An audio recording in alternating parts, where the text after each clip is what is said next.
Hello, ladies and gentlemen. Welcome to Nerd News. And by Anthony Fertino and Insider Gaming, Hi-Fi Rush and Pentiment are the first Xbox games coming to PS5, it's claimed. According to a new report from The Verge, Hi-Fi Rush and Pentiment will be the first two Xbox titles coming to other consoles. The Verge also claims that Sea of Thieves could launch onto non-Xbox platforms later this year, with other first-party titles also under consideration. However, Xbox has not officially confirmed anything about these plans just yet. Xbox announced today that a special edition of the official podcast will go into further details of the company's business plan. The podcast will roll out on the 15th of February, that is day after tomorrow, at time of recording, and it will feature the head of Xbox, Phil Spencer, as well as Sarah Bond and Matt Booty. Booty. Concerned fans anticipate a clear look at how Xbox will maintain its value. There are many rumors going about saying various games possibly losing exclusivity.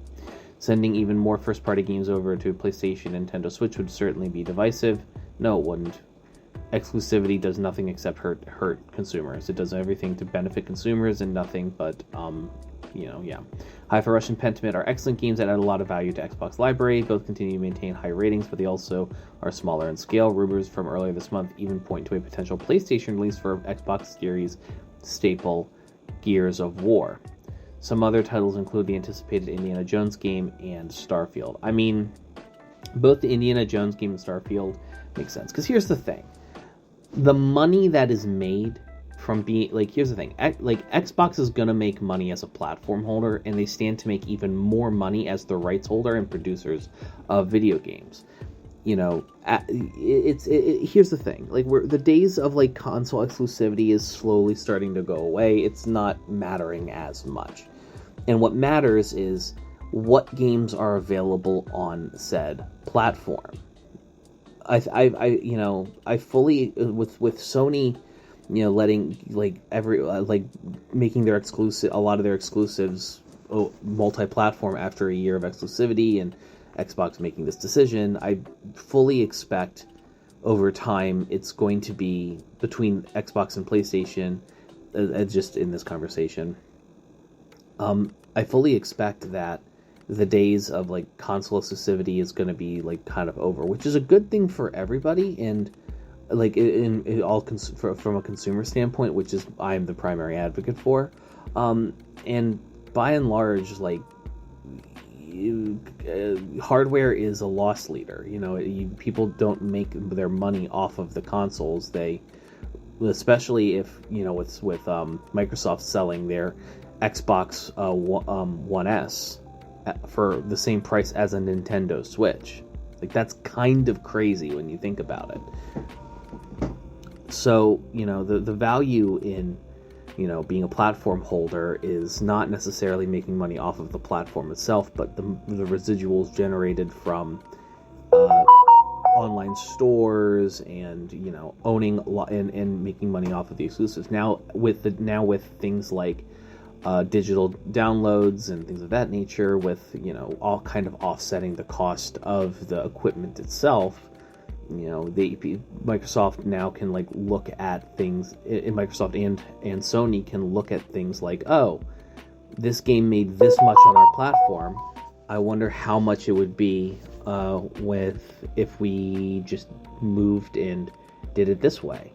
Let's see how many platforms we can export this onto, and then see how much even more money we can get by doing that. Because it makes perfect sense. When you limit the amount of people who are able to access the content you have as exclusive, you're going to have less people.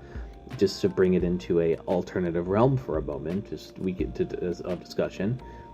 Consider Spotify's exclusivity deal with Joe Rogan. Joe Rogan's, has ostensibly the largest podcast in the world, but I would also argue that Joe Rogan's actual influence has suffered as a result of having, the video on version of his podcast exclusive to Spotify.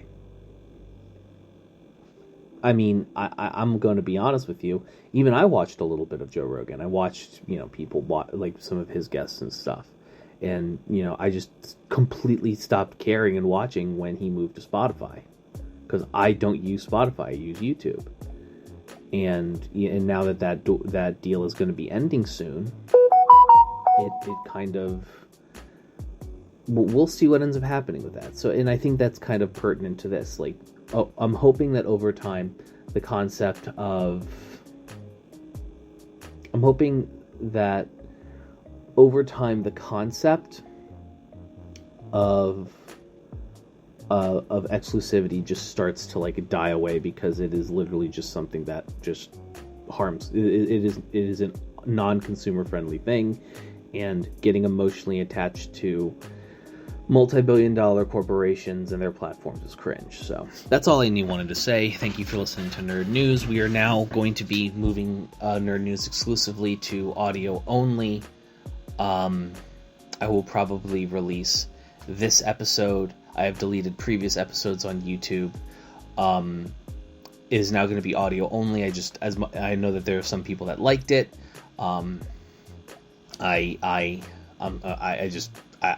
If you want to listen to it without having to go download a podcasting app, you can go to himedia.gg/nerdnews, and there's a podcast player for you to sit and enjoy it as well. But the YouTube algorithm has been punishing me for having Nerd News up here, and I apologize. So have a good one, ladies and gentlemen. And we have a subathon on the 1st of March at 6 p.m. Eastern Standard Time. Come through. It's going to be fun. I have I have a whole tip page set up and everything. It's going to be great. Can't wait to see you guys. Thank you for your support, and see you tomorrow.